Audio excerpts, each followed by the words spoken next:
Welcome to the Slop Farm. Enjoy the video. You start by eliminating the simplest failures.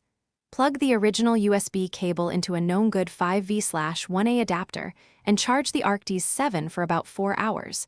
This rules out a drained cell. While charging, inspect the USB dongle and headset ports for lint or bent pins and clean gently. Press the power button briefly to toggle power. If nothing, hold it for 15 seconds to force a soft reset. This clears firmware hangs and often restores the boot sequence. Once the headset accepts power, move on to connectivity and firmware.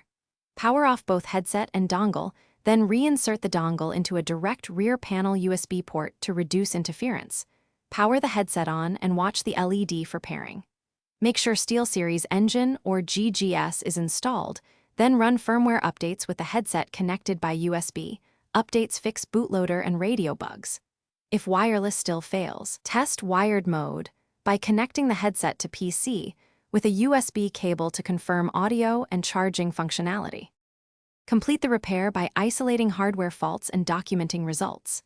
Swap the USB dongle or plug it into another computer to determine whether the headset or transmitter is faulty.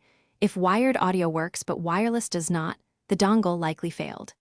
If the headset won't hold charge yet powers on via USB, suspect the battery and arrange replacement.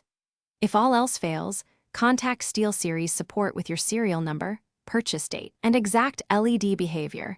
This speeds warranty or advanced diagnostics. A key troubleshooting tip: test with a different dongle before replacing the headset. Thanks for watching. Consider subscribing if we helped you today.